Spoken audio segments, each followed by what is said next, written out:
this is Hanbit Yoon, and I'm going to explain question 3 from exam 2 in CSE2's fall 2012 semester. This particular question is mainly focused on figuring out the outcome that is generated by various loops and using different methods. In other words, this question requires us to fully understand how for loop, while loop, and do while loop work, and how to use methods other than the main method. In addition, we also need to apply basic knowledges such as the operator precedence. Before explaining question number 3, I want to point out that most common mistakes that many students make are jumping into the question without reading the direction and not carefully reading the details of the code. In order to avoid this mistake, I suggest to follow these 3 steps when you encounter this kind of question. Step number 1. Read the direction thoroughly. The question might ask you to just figure out the outcome. However, sometimes the question may ask you to figure out what is causing the error or what type of error it has. Therefore, you need to read the question carefully and know what the question is truly asking. Step number 2.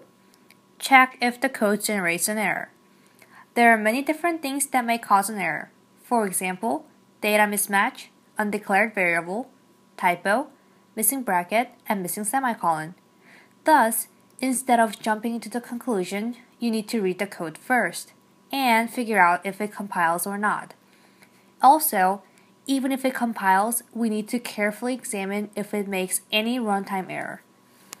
Step number 3. Figure out the outcome. Finally, when we know the code will not generate an error for sure, we have to find the exact outcome by reading the code in details. And let's try solving the question number 3 following these 3 steps. Question 3, Part A. Let's read the question first. The question says, write the standard output generated by the following code.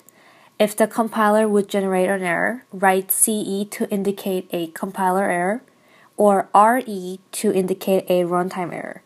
If the output is an infinite loop, write infinity.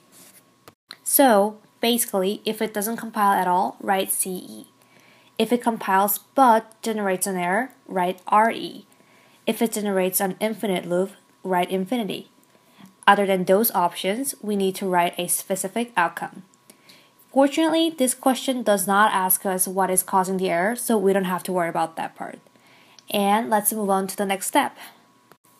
Now we have to go through every line and see if there is anything that can cause an error. And this code has 2 factors that provoke compiler error. First one is missing semicolon. On line number 7, there is no semicolon at the end of the statement, so it causes compiler error. Interestingly, even when we add the missing semicolon, it still generates an error, and it is because of the undeclared value. The variable I in main method is not declared. Therefore, the answer for question 3, part A, is compiler error. At the same time, because the code fails to compile, step number 3 is unnecessary. Now, let's try the next part. Question number 3, part B. The step 1 of part A is applied to part B as well, so let's skip step 1 and take a look at step 2. Step 2. Check if the code generates an error. This code has 1 factor that causes compiler error. On line 14, print line statement will cause the compiler error because there is no plus sign between string and variable val. Plus sign between those 2 are very crucial because it connects string statement and integer variable val in the print line statement. Otherwise, it will generate an error. So, the answer for question 3, part B is also compiler error. At the same time, because the code fails to compile, step number 3 is unnecessary. In conclusion, the answer of question 3, part A and part B are both compiler error. Since question 3, part A and part B both failed to compile, let's try a question that actually compiles. This is the code that I wrote, and let's try to figure out the outcome by following 3 steps again. And this time, we'll need to go through all 3 steps to find the answer. Step 1. Let's assume that the prompt of question 3 is also applied here. So write CE for compiler error, RE for runtime error, and infinity for infinite loop. Step 2. Check if the code generates an error. Read through the code carefully and see if there is any missing semicolon, undefined variables, typo, or any other factors that might cause an error. Since this code does not have any factors that can cause an error, let's move on to the next step. Step 3. Figure out the outcome.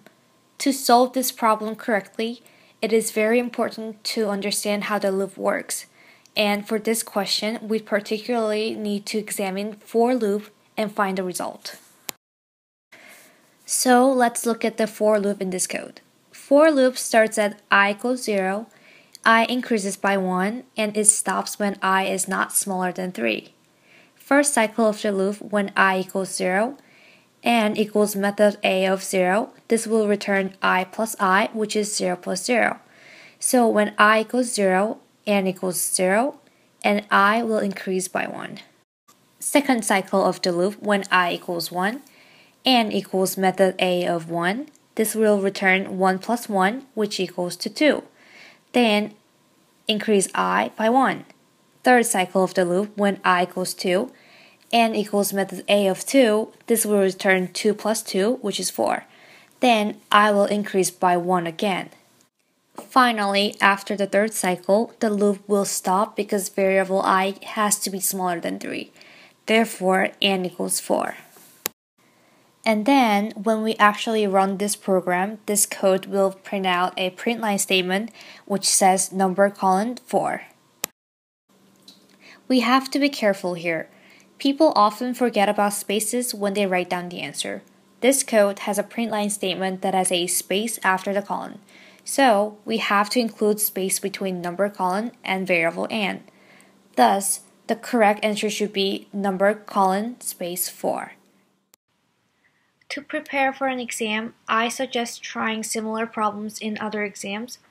Trying question number 3 from Spring 2013 Exam 2 and question number 1 from Fall 2013 Exam 2 will be a great way to practice. Also, CSE 2 Practice Exam 2 is a great source, and you'll find all parts of number 1, number 3, and number 5 in Practice Exam 2 very helpful. This is CSE 2 Hanbit Yoon.